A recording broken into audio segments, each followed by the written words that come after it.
잠시 기도하겠습니다. 하나님, 정말 주님께서만이 저희들의 반석이심을 고백합니다. 하나님께서 저희들의 반석이시기에 저희들이 이 자리에 있음을 또한 고백합니다. 하나님께서 저희들의 반석이시기에 저희들의 상황이 어떤 모습이든지 또 저희들의 삶이 어느 곳에 있든지 저희들의 하나님의 자녀됨을 하나님 앞에 감히 고백을 합니다. 저희들이 했던 것들 때문이 아니라 또 저희들의 모습 때문이 아니라 바로 하나님께서 저희들의 반석이시기 때문입니다. 하나님, 오늘도 저희들이 그 반석 되신 예수 그리스도 위에 서서 하나님을 예배합니다. 하나님의 영께서 저희들과 함께하여 주시고 특별히 기록하신 성령께서 오늘도 저희들에게 말씀에 조명하시어서 저희들로 하여금 하나님의 뜻을 다시 한번 고민하게 하시고 그렇게 우리들의 삶 속에 적용할 수 있도록 은혜를 더하여 주시옵소서. 영광 받으실 예수 그리스도의 이름으로 기도드렸습니다. 아멘.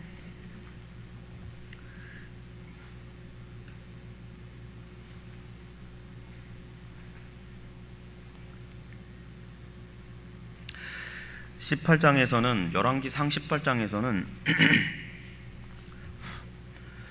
우리가 잘 알고 있는 갈멜산의 그 전투의 내용이 등장을 합니다. 너무 잘 아시는 내용입니다. 그리고 전투가 다 끝난 이후에 아합은 왕궁으로 들어가고, 물론 엘리야가 아합을 왕궁까지 인도를 합니다. 갈멜산에서 엘리야가 앞서 달려가면서 아합의 그 병거를 이렇게 인도했었는데 그가 이렇게 달려갔던 그 길이 이스라엘 평야라는 곳입니다. 이스라엘에서 가장 넓은 평야예요.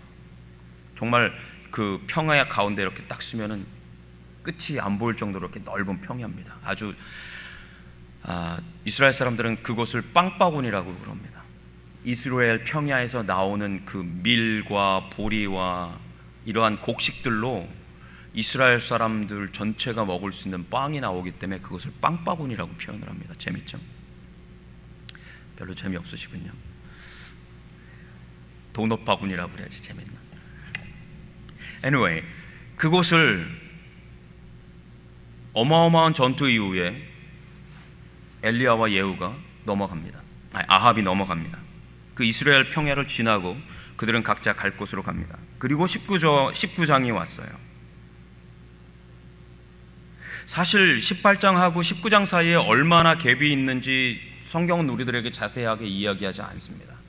바로 그날 저녁에 아합이 그의 아내인 이세벨에게 가가지고, 야, 오늘 엘리야가 이렇게 해가지고 너하고 같이 밥 먹던 선지자들 850명이 다 죽었어, 이 말을 했는지, 아니면 얼마 있다가 그 얘기를 하고 이세벨이 흥분해가지고 엘리야를 죽이자 이렇게 해가지고 막 어떤 액션을 취했는지 모르겠습니다.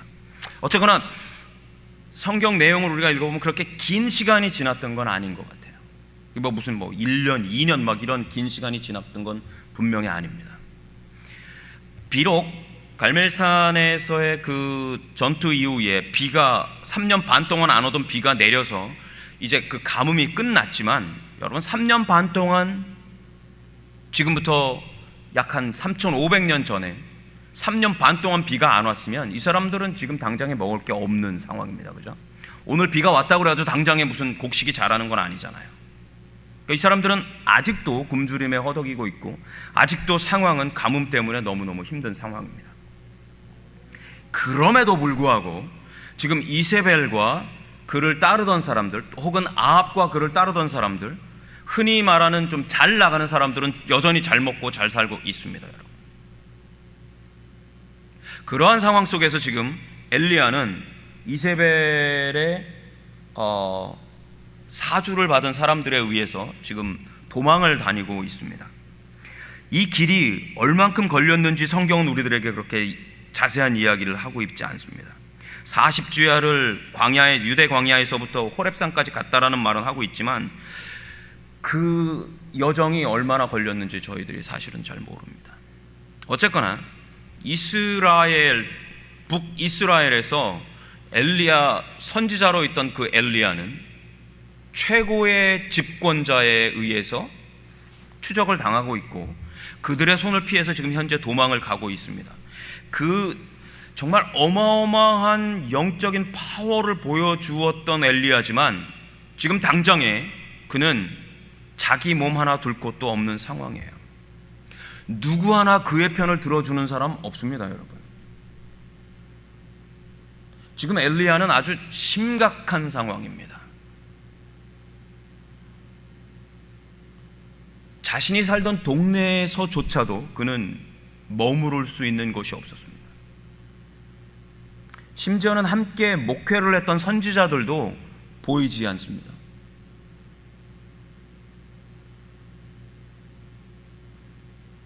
좀 리얼하게 표현하자면은 집집마다 들리면서 좀 먹을 거라도 얻으려고 노크를 하지만 아무도 엘리야를 집에 들여놓지 않습니다. 왜? 최고의 집권자가 그를 죽이려고 하고 있기 때문에. 결국 엘리야가 선택한 것은 나라를 떠나는 거였어요. 이스라엘을 떠납니다. 그리고 가장 가까운 유다 땅으로 들어갑니다. 유다 땅에서조차도 그가 머물 곳이 없습니다. 여러분, 우리가 아합, 이세벨 그러면 천하의 나쁜 사람들 이런 식으로 얘기를 하지만 실제로 아합 당대의 이스라엘은 아주 초호화의 어떤 번영을 누렸던 시기입니다. 이세벨은 우리가 잘 아는 시돈과 두로에서 온 여인입니다. 아합 당대의, 엘리야 당대의 시돈과 두로는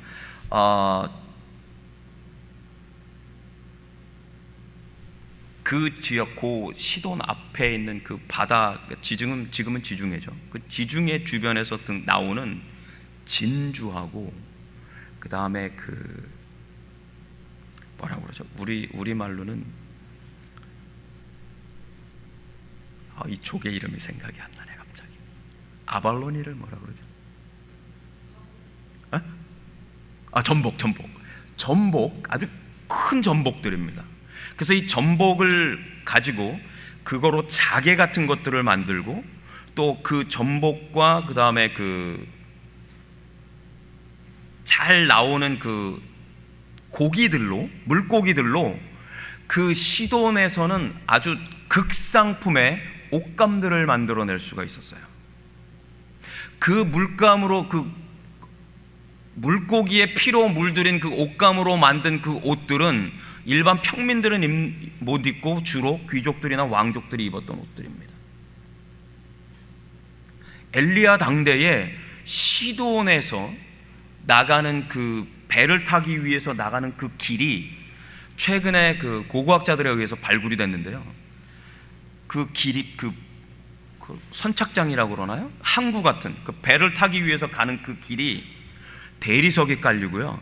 그 위에 금으로 덮여 있었어요.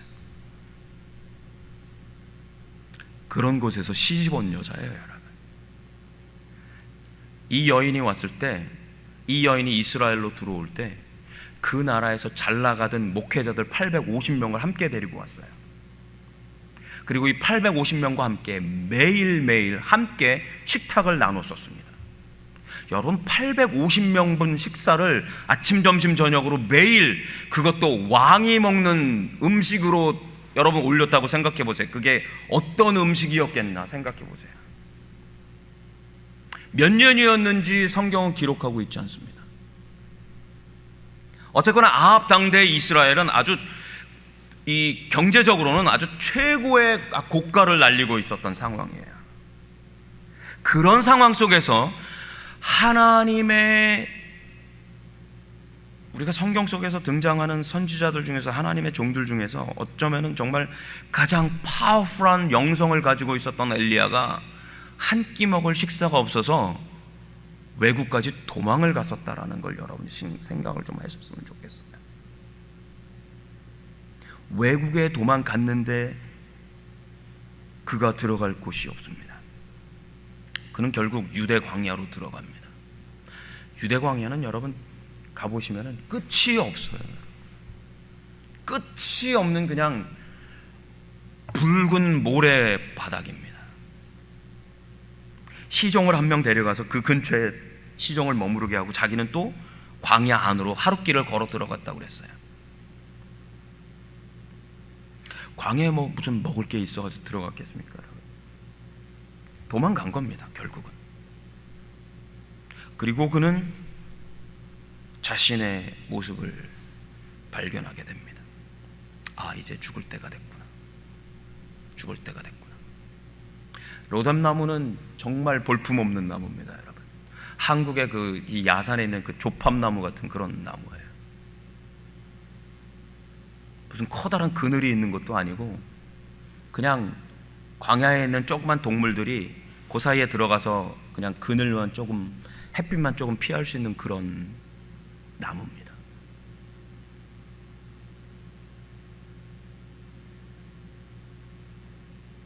그곳에서 햇빛을 피하고 있다가 그는 거기서 하룻밤을 자고 그리고 일어나서 하나님 앞에 기도합니다. 하나님, 이제 저 데려가시죠. 이게 엘리야의 당시의 현실이었습니다, 여러분. 사실은 엘리야만 이렇진 않습니다, 여러분. 우리 모두의 삶이 뭐 약간의 경중의 차이는 있겠지만 거의 비슷합니다. 그죠? 거의 비슷합니다, 여러분. 현대를 살아가고 있는 우리가 아무리 문화에 정말 아주 극한의 어떤 이기들을 누리고 있지만 수많은 사람들이 절망하고 외로움 때문에 목숨을 끊어야 하고 사람들에게 거부당하면서 수많은 사람들이 아파하고 힘들어합니다. 우리가 과거에는 가지지도 보지지도 못했던 그런 병들로 인해서 우리는 힘들어합니다. 어쩔 때는 한 밥상에서 매일 함께 식사하는 사람들조차도 마치 남처럼, 어쩔 때는 원수처럼 보일 때도 있습니다. 이게 남의 이야기일 때는 그저 그냥 가십거리지만 그게 내 이야기일 때는 여러분 전혀 다른 얘기합니다.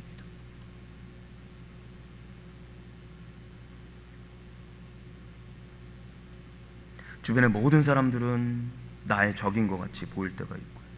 그리고 실제로 많은 사람들이 나에게 적대감을 가지고 덤벼듭니다. 별로 그럴 이유도 없는데도 불구하고 오히려 사랑을 나누기보다는 적으로서 대하는 상황을 우리는 정말 많이 봅니다. 어쩔 때는 하나님조차도 나의 이런 상황에 대해서 눈 감고 계신다라는 느낌을 받을 때가 있어요. 아니, 어쩔 때는 내가 하나님 앞에 기도할 수조차도 없을 만큼 절망에 빠져버릴 때가 있습니다.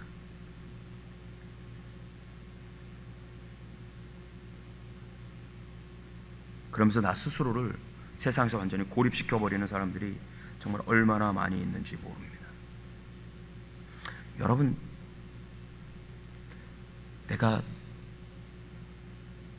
오늘 아침에 마지막으로 이 자리에 가서 기도하고 나는 죽을 거야 라고 생각하는 사람들이 의외로 이 세상에 많다는 걸 여러분들 기억하시면 좋겠어요.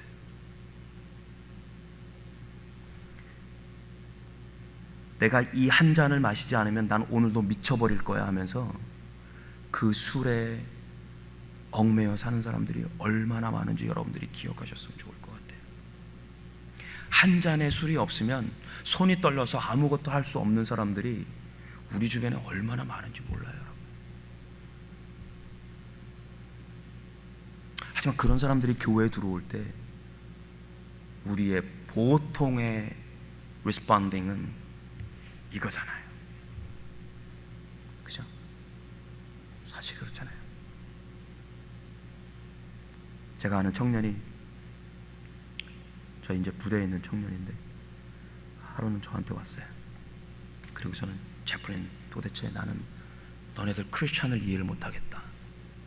나는 크리스찬이 아닐 거야. 이렇게 얘기를 하면서 하는 말이 뭐였냐면, 자기 친구 중에 하나가 알코올 중독으로다가 거의 사경을 헤매던 친구인데, 이 친구는 크리스찬이었어요. 그래서 이 친구가 항상 교회 다니고 또 얼굴이 밝은 모습을 보면서 이 알코올 중독에 절어있던 친구가, 넌 도대체 뭐가 그렇게 기분이 좋냐? 그래서 막 욕을 하더래요. 가지고 와봐, 그럼 내가 보여줄게. 그래서 교회를 데려갔대요. 교회를 딱 데리고 현관문을 지나서 예배당으로 들어가려고 그러는데, 그 교회 목사님의 사모님이, 미국 분들도 그러신 분들이 있나 봐요, 이 친구한테 너 왜 저렇게 더러운 사람을 데리고 왔어? 이러더래요.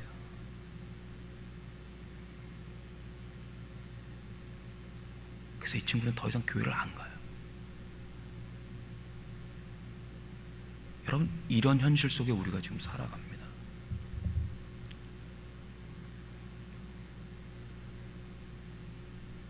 지금 엘리야는 그러한 모든 상황들이, 자기에게 들어오고 있는 모든 디프레션들이 이제는 더 이상 자신이 어떻게 거기에 저항할 수 없을 정도로 힘들어져 버렸어요.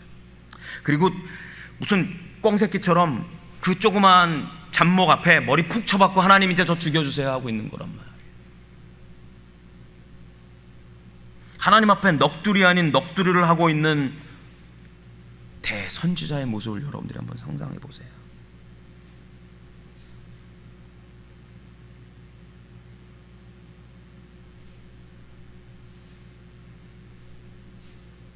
가끔 장 목사님하고 아침에 이제 식사를 하면서 장 목사님이 그런 얘기를 한번 하신 적이 있어요. 김 목사, 내가 목회하면서 얼마나 많이 울었을 것 같아? 그렇게 물어보시더라고요. 그래서 목사님도 우세요? 그랬더니 목양실에서 가끔 아주 목이 터져라고 우신대요. 그 표현을 하시는데 아주 절절히 제가 막 가슴이 시리더라고요. 그냥 당신도 모르게 그냥 목이 터지게 그냥 울어버리신대요. 그래서 제가 농담 삼아서, 그래서 그렇게 늦게 집에 들어가세요? 그랬더니 웃으시더라고요. 지금 엘리야의 모습이요, 여러분, 이제 더 이상 갈 곳이 없어요.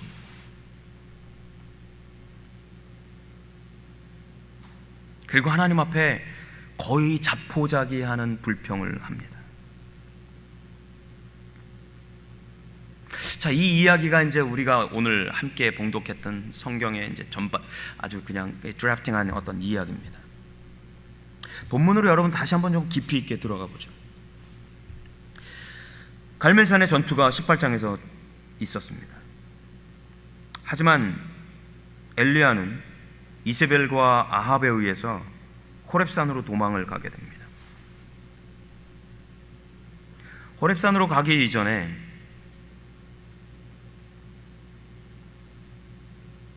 그는 천사가 와서 떡도 주고 호렙산으로 갈 수 있도록 힘도 줍니다. 하지만 그가 호렙산에 도착했을 때 하나님께서 찾아오세요. 하나님께서 찾아오셔가지고 엘리야에게 이렇게 물어보세요. 좀 현대 표현으로 치면은 What are you doing here? What are you doing here? 하나님이 엘리야의 상황을 모르셨을까요? 하루 이틀 상황이 아닌데. 하나님이 지금 이스라엘에서 무슨 일이 있는지 못 보셨나요? 하나님이 지금 엘리야가 얼마나 위급한 상황에 있는지 모르셨나요? 근데 하나님의 질문이 너무 어처구니 없어요. What are you doing here? 지금 하나님 앞에 피하려고 도망 온 사람에게 What are you doing here?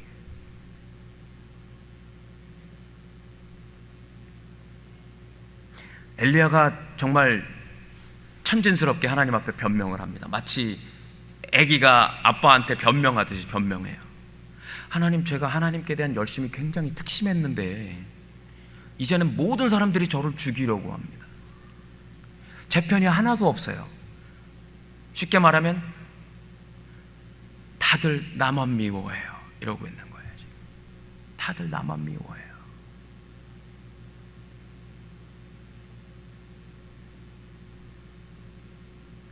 그때 갑자기 하나님께서 마치 토네이도 같은 바람을 보내버리십니다. 하나님 앞에 안식을 얻고 싶어 했던 두려움에 떨고 있는 엘리야 앞에, 굴 속에 있는 엘리야 앞에 마치 토네이도 같은 바람이 지나가 버려요. 깜짝 놀랍니다. 그는 하나님의 능력인 줄 알았습니다. 근데 그 토네이도 같은 바람은 그냥 지나가 버렸어요. 그리고선 갑자기 지진이 일기 시작합니다. 여러분, 동굴 속에 있는데 지진이 막 일어났으니까 얼마나 무서웠겠어요. 하나님께서 또 어떤 걸 보여주실까? 하지만 지진도 그냥 지나가 버립니다. 그래서 갑자기 거대한 불이 동굴을 지나가요. 그곳에서도 엘리야는 하나님께 아무런 응답을 받지 못합니다. 그리고 하나님의 세미한 어떤 음성이 들립니다. 그 소리를 듣고 엘리야가 굴 밖으로 나갔어요. 무슨 일인가? 도대체 무슨 일이 일어났나 하고. 분명히 하나님께서 뭔가를 하셨을 것 같아요. 토네이도가 오고 지진이 일어나고 불이 확 왔기 때문에 분명히 뭔가가 있을 것 같아요. 굴 밖에. 어쩌면 정말 엘리야를 도와줄 하나님의 천군 천사들이 그 앞에 진치고 있을지도 모르겠다라는 생각을 했을지도 모르겠어요. 아니면 모세에게 주셨던 그 지팡이보다 훨씬 더 멋있는, 어쩌면 황금으로 만들어 놓은 하나님의 지팡이가 동굴 앞에 딱 있을지도 모르겠다라는 생각을 했을지도 모르겠어요. 동굴만 나가면 그는 이제 새롭게 완전히 영성을 회복하고 이제 정말 다시 위대한 선지자로서 사역을 할 수 있을 거라고 생각하고 동굴 앞으로 나갔는지도 모르겠어요. 하나님은 그때 그런 기대 속에 나온 엘리야에게 What are you doing here? 또 물어보십니다. What are you doing here? 엘리야 입장에선 정말 어처구니가 없었을 것 같아요. 제가 엘리야 입장이어도 좀 황당했을 것 같아요. 아니, 내가 왜 여기 와 있는지 뻔히 아시는 분이 두 번이나 똑같은 질문을 하고 계시잖아요. What are you doing here? 그리고서는 하나님은 더 황당한 말씀을 하십니다.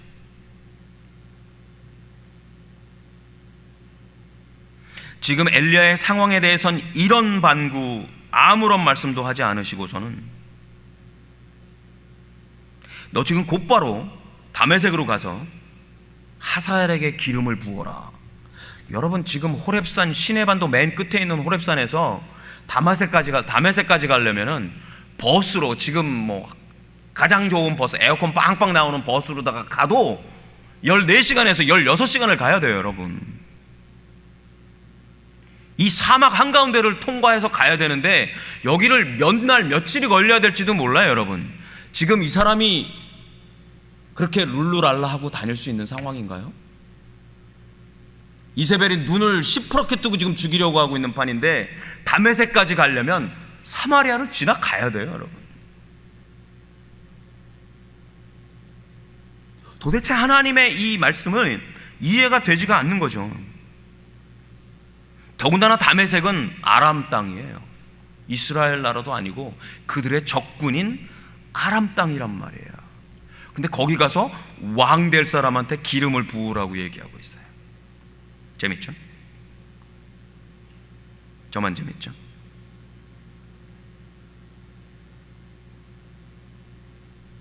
그리고서는 다시 예후가 아직도 살아서 멀쩡하게 있는데, 아합이 여지껏 아직도 멀쩡하게 살아있고 이세벨이 눈을 시퍼렇게 뜨고 있는데 그 다음 왕, 이스라엘의 다음 왕이 될 예후에게 기름을 부어서 이스라엘의 왕이 되게 하라고 지금 이야기를 하고 계십니다. 이건 뭐 반역을 저지르려는 거나 똑같은 얘기잖아요. 그렇죠? 여러분들 사곡 잘 보시죠? 왕에 대해서 반역을 하면 구족이, 우리나라는 구족이잖아요. 구족이 다 죽잖아요. 여러분, 이 말이 안 되잖아요. 지금 내 편은 하나도 없고 나만 홀로 떨어져 있는데 외국에 가서 우리의 원수 나라에 가서 거기에 왕 될 사람에게 기름 붓고 내 나라에 돌아가서 지금 현재 왕이 있는데도 불구하고 다른 왕 될 사람에게 기름을 부으라고 하니까 말이 안 되잖아요.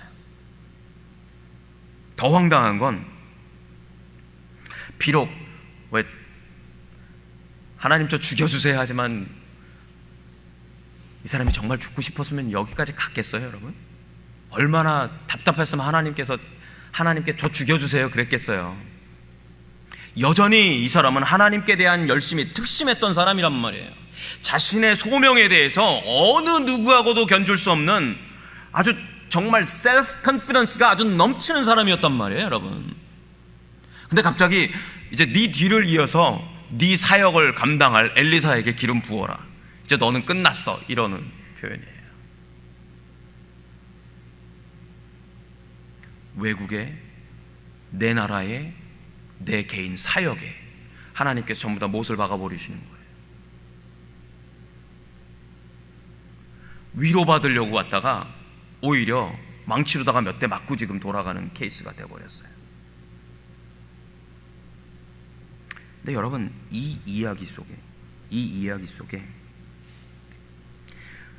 마지막 구절들에 우리가 놓치지 말아야 할 아주 중요한 이슈들이 숨겨져 있습니다.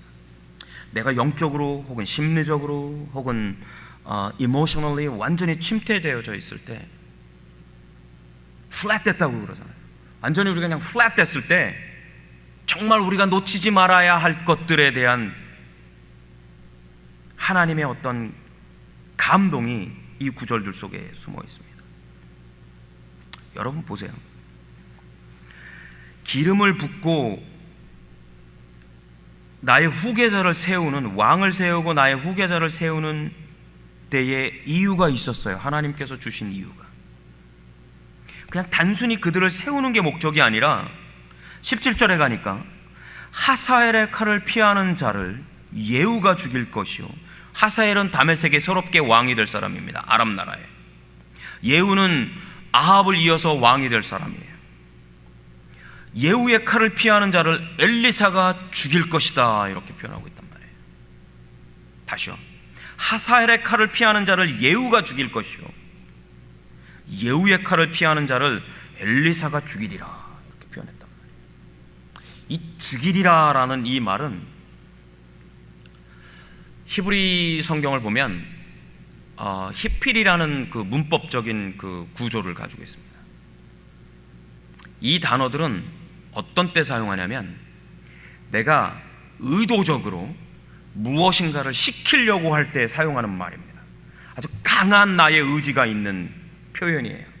그래서 하나님께서 이 말을 엘리야에게 했을 때 엘리야는 어떻게 받아들이냐면, 엘리야야, 내가 반드시 죽일 거야 라는 뜻이에요. 반드시 죽일 거야 라는 뜻이란 말이에요.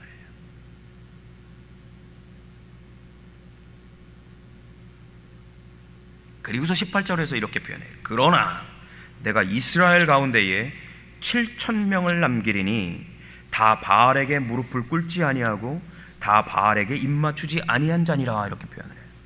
결국 이 두 구절을 같이 종합해가지고 우리가 하나의 그림을 그려보면 이런 그림입니다. 하나님께서 바알에게 무릎 꿇지 않은 7,000명 이외에 모두 다 죽이겠다라는 표현이에요. 이해되시나요?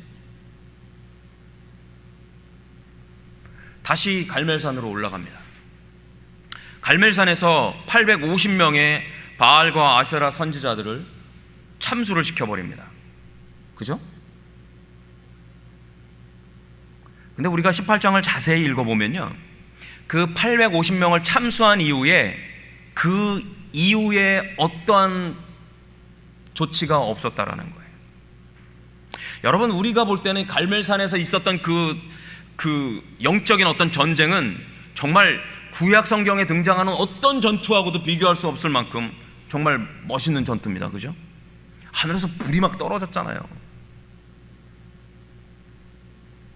적들은 자신의 몸까지 막 칼로 찢으면서 기도해도 아무런 반응이 없는데 엘리야는 무릎에 머리를 탁 대고 한 두 마디 기도했더니 하늘에서 불이 뻥 떨어졌잖아요. 이걸 본 사람들이 누군가요, 여러분?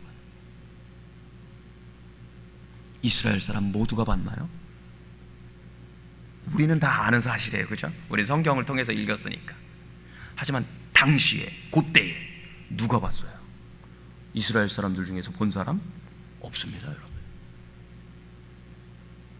아합과 그의 측근들 몇 명,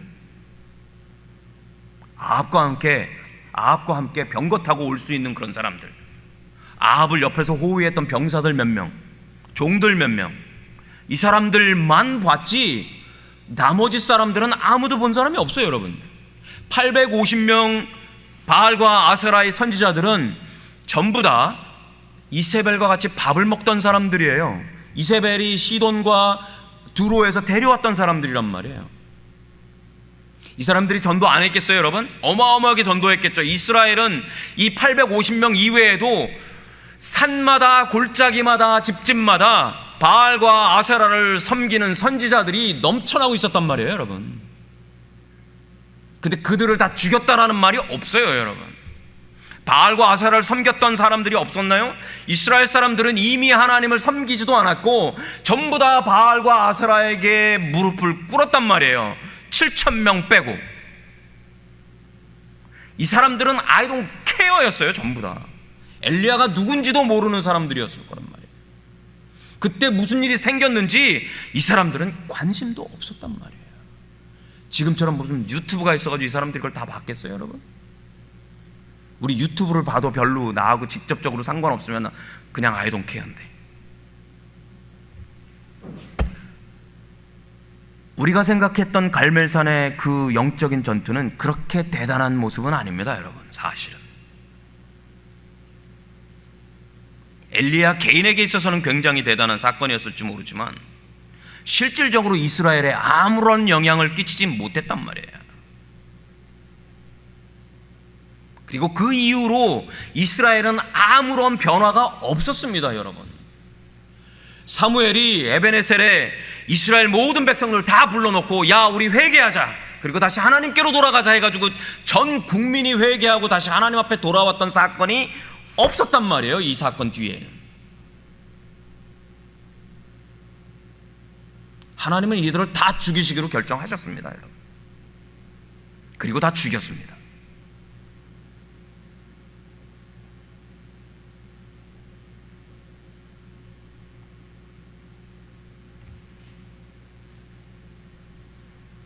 이 모든 상황들 속에서 정말 우리들이 만약에 정말 어떤 영적으로 심리적으로 그렇게 푹 떨어져 있을 때 우리가 정말로 보아야 할 것은 마지막 부분에서 하나님과 엘리야가 나누었던 대화예요.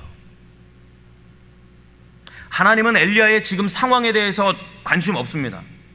아니, 관심이 너무 많으셨어요. 그래서 그가 이 지금 현재 이 디프레션에서 벗어날 수 있는 방법을 뭐로 주셨냐면, 야 임마, what are you doing here? Go back your position. 다시 너의 소명 속으로 돌아가라고 말씀하고 있는 거란 말이에요. 네가 정말 해야 될 일, 하나님께서 원하셨던 일들, 너를 통해서 내가 이루고자 하는 일들을 네가 해야지 왜 여기 와 있냐, 이렇게 물어보시는 거란 말이에요.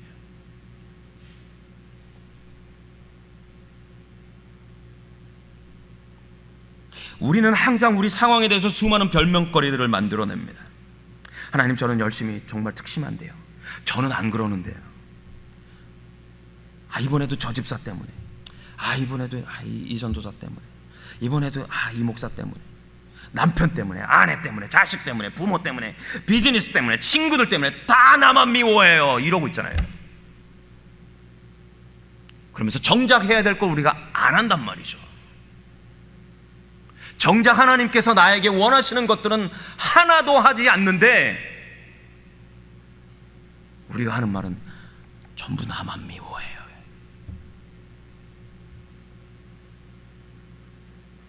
하나님은 지금 엘리야에게 리마인드 시키십니다. 로뎀나무 밑에 머리 박고 있는, 절망 아닌 절망 속에 빠져 있는 엘리야에게 back to your position.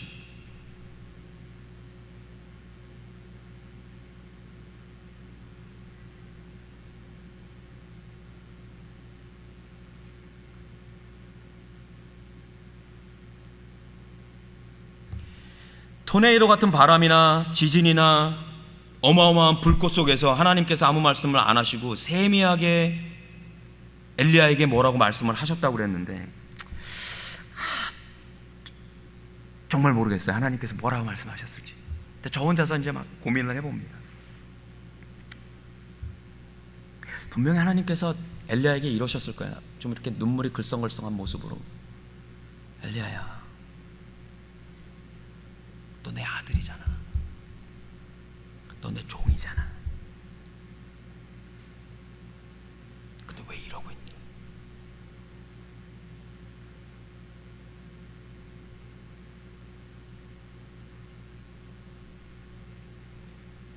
Stand up.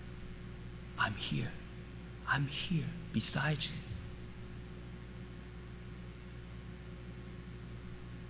I'm holding your hand.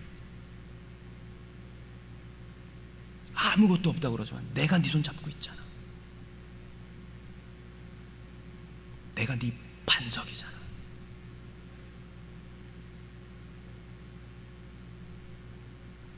내가 네 친구잖아.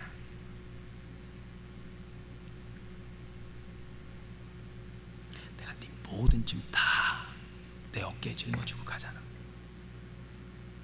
이런 말 하셨을 것 같지 않으세요?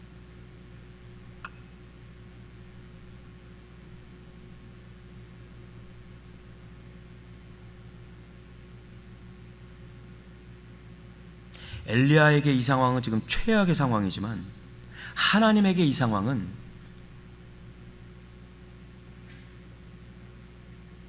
최악이 아니에요.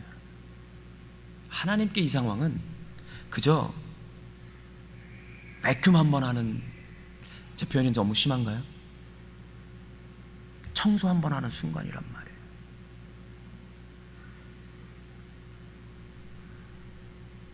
우리는 하나님께로부터 어떤 초자연적인 파워를 꼭 받으려고 합니다. 하지만 하나님은 오히려 우리들에게 I'm here 조그맣게 이야기하신단 말이에요. I'm here wherever you are. 우리가 어느 곳에 있든지 하나님께서 바로 그곳에, 바로 내 옆에 계시다라는 거예요. 설령 우리가 죄악을 범하고 있는 그 장소에서조차도 하나님은 분명히 그곳에 계십니다. 왜? 우리 너무 사랑하시니까요.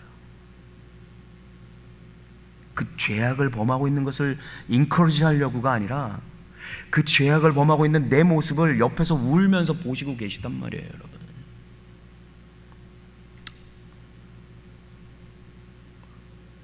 하나님의 세미한 음성을 여러분들이 어느 곳에 있든지 어떤 상황에 있든지 들으실 수 있기를 그리스도의 이름으로 간절히 축복드립니다.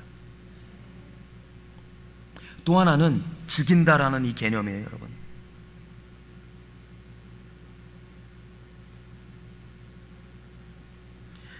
모두가 자신의 적이라고 생각하고 있는 엘리야에게 하나님이 딱 한마디 말씀하신 거예요. 내가 죽일 거야. 이 말은 너 까불지 마. 네 적이 아니고 다 내 적이야.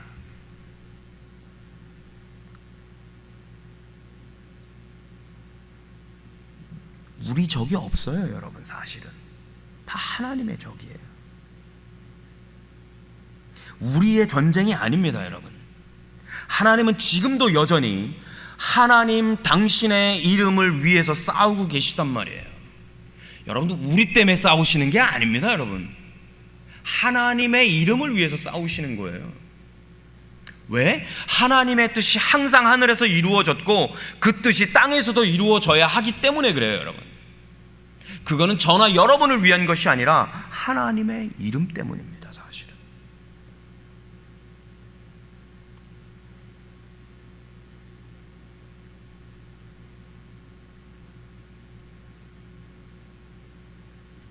엘리야가 기도하고 불이 한번 내려왔다고 해서 그 전쟁이 끝나는 것이 아닙니다. 사실 갈멜산에 있었던 전쟁은 어쩌면 첫 번째 폭탄 터지는 일이었어요. 그 이후에 수십 년, 수백 년 전쟁이 계속 이어지고 있습니다. 예수 그리스도께서 오실 때까지. 그 전쟁터는요, 우리가 생각하는 그런 아주 이상한 그런 전쟁터가 아닙니다, 여러분. 예수님께서 오셔가지고 제자들에게 그러셨어요. 너희들 착각하지 말아라. 내가 화평을 주려고 온 게 아니라 칼을 주려고 왔다라고 표현을 하셨단 말이에요. 이 전쟁터는 우리 가정이고요, 우리 직장이고요, 우리 친구들과의 자리고요, 우리 회사의 자리예요. 이 사회고요, 이 나라입니다, 여러분.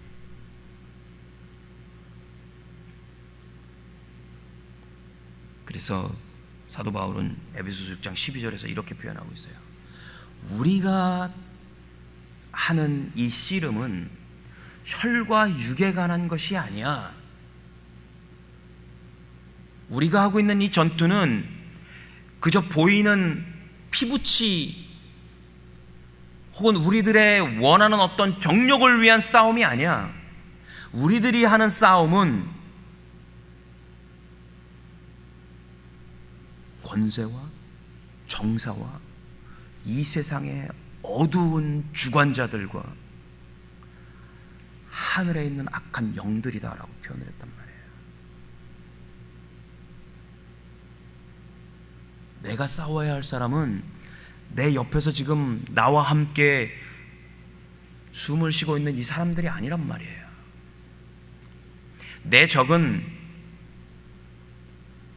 나를 못 살게 구는 내 남편이나 내 아내가 아니란 말이에요, 여러분. 또 뭐 표현이 이렇게 되지? 우리 와이프 날 잘해주는데. 여러분, 우리가 정말 쉽게 내뱉는 그런 표현들, 아유, 저 뭐지? 화상? 화상.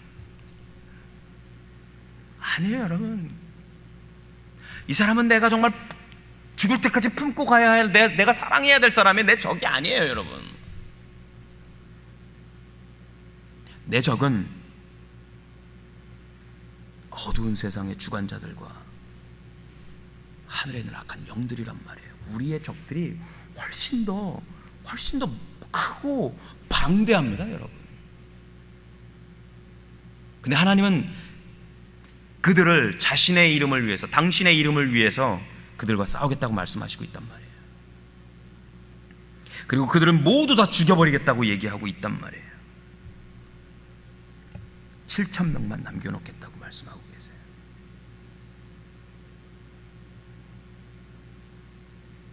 오늘은 7,000명 얘기한다고 그러면서 제가 지금 서론을 여기까지 왔네요.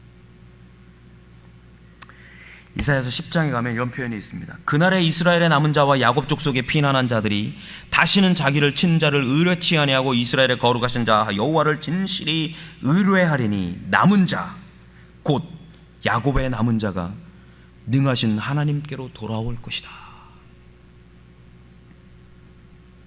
그리고 11장의 10절에 가면 이렇게 표현했어요. 그날에 주께서 다시 손을 펴사 그 남은 백성을 아수르와 애굽과 바드로스와 구스와 엘람과 시날과 하맛과 바다 섬들에서 돌아오게 할 것이다 라고 표현했어요.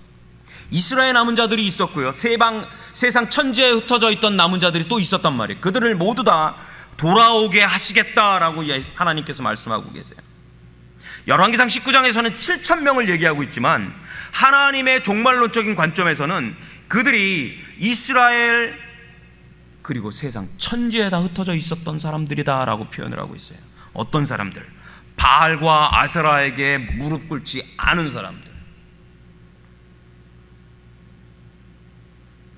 재밌는 것은 10장과 11장, 이사야서 10장과 11장 요 사이에 브릿지 역할을 하고 있는 아주 중요한 단어가 하나가 등장합니다. 그 단어가 뭐냐면 이새의 뿌리예요.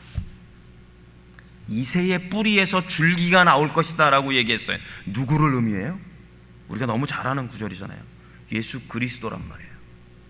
결국 남은 자, 10장에서 나오는 남은 자, 이스라엘에 있는 남은 자, 세상 이방 모든 땅에 있었던 이 남은 자들 모두가 다 이새의 뿌리에서 등장하는 그 줄기를 중심으로 해서 모이고 있다라는 얘기예요.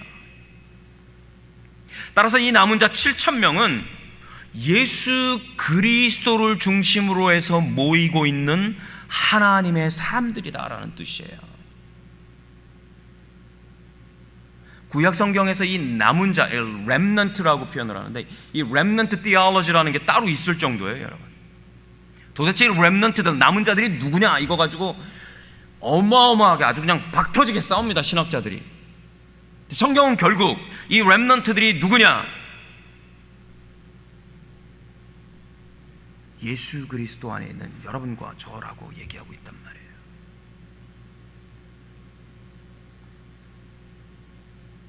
그래서 요엘서 2장 32절에서는 이 렘넌트들에 대해서 이렇게 표현하고 있어요. 이 누구든지 여호와의 이름을 부르는 자는 구원을 얻으리니 이는 나 여호와의 말대로 시온산과 예루살렘에서 피할 자가 있을 것이며 남은 자 중에 나 여호와의 부름을 받을 자가 있을 것임이라.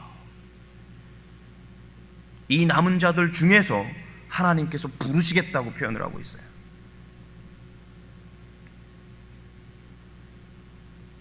여전히 하나님께서는 그리스도 안에서 우리들을 하나님의 사역으로 부르고 계십니다, 여러분. 엘리야는 하나의 사역의 어떤 샘플을 우리들에게 보여줬어요. 하지만 모두가 다 엘리야와 같은 사역을 하지는 않습니다. 하나님께서 우리들에게 필요하신 사역들을 우리들에게 분명히 주고 계세요.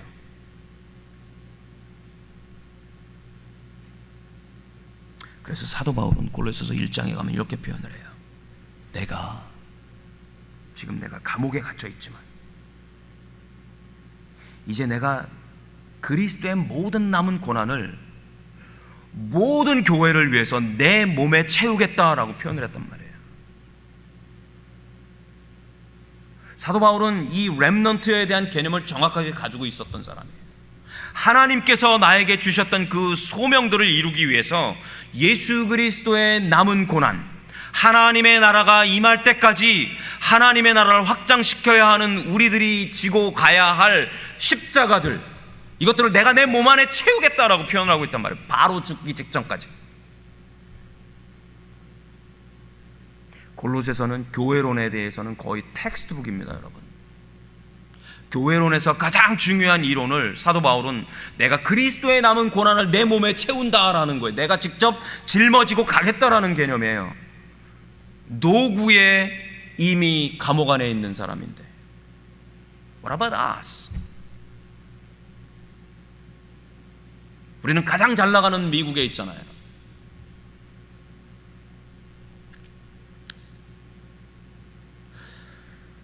저도 그렇고 우리 좀 하나님 앞에 다시 한번 각성해야 됩니다. 주일날 이렇게 예배 드리면서 이렇게 우리 신전사님이 주변 분들과 인사하세요 그러면서 이렇게 할 때 제가 뒤를 딱 보고 자리가 다 비어 있잖아. 우리가 거의 출석인원 거의 300명을 육박하던 성도들이었는데 다 없잖아요. 누구 탓? 우리 원수가 데려갔나요? 여러분, 이거 우리 탓이에요. 우리가 뭔가 잘못하고 있는 겁니다. 장 목사님 탓 아니고요, 우리 사역자들 탓 아니고요, 내 탓입니다. 내가 뭔가 잘못하고 있어요, 여러분. 내가 뭔가 좋은 영향을 끼치지 못하고 있습니다. 반성해야 됩니다, 우리. 그래서 그리스도의 남은 고난을 내 몸에 채워서 그리스도의 교회를, 그리스도의 몸된 교회를 튼튼하게 만들어내야 돼요, 여러분. 우리 숙제입니다, 그거.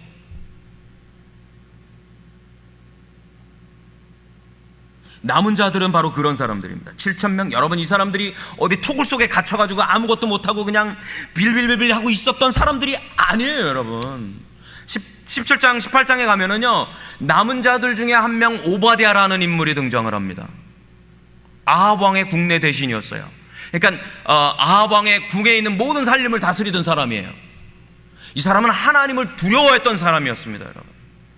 엘리야의 눈에 띄지 않았던 사람이에요. 하나님을 두려워했던 이 오바댜는 하나님의 선지자들, 엘리야가 다 죽었다고 생각했던 사람들, 그 사람들 100명을 찾아내가지고 50명씩 자기가 알고 있는 비밀 동굴에다 숨겨가지고 그 사람들을 몇 년 동안을 서포트하고 있었던 사람이에요. 아합의 신하였던 사람인데, 여러분, 우리가 성경에서 읽을 때는 재미있는 얘기지만 그 사람은 매일매일 피가 마르고 있었을 거예요. 자칫 잘못하면 자기도 죽는데. 남은 자들은 이렇게 살아가던 사람들입니다, 여러분. 남은 자들은 그냥 토굴 속에 갇혀가지고 아무것도 못하고 그냥 가만히 있었던 사람들이 아니에요. 뭔가 하나님께서 주셨던 그 사역을 자신의 자리에서 최선을 다하고 있었던 사람들이었단 말이죠. 여러분, 게으르면 안 돼요, 우리.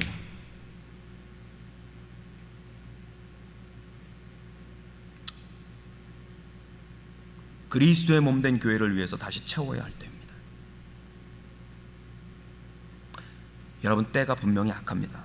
마귀는 우는 사자같이 할 수만 있다면 믿는 여러분과 저를 집어 삼키려고 덤벼듭니다. That's true. 정말입니다, 여러분.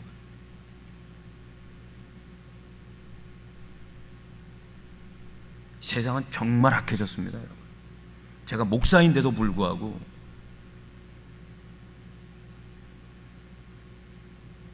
제 앞에다가 포르노 사진을 갖다 들이미는 사람들이 있어요, 여러분. 너 이런 거 봤니? 그러면서 나한테 보여주는 거예요. 내가 목사인지 아는데도.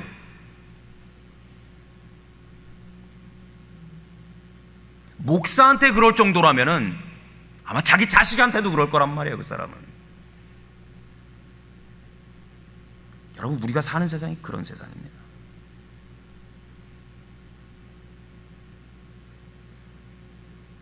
우리의 혈과육을 위해서 씨름하는 거 아닙니다.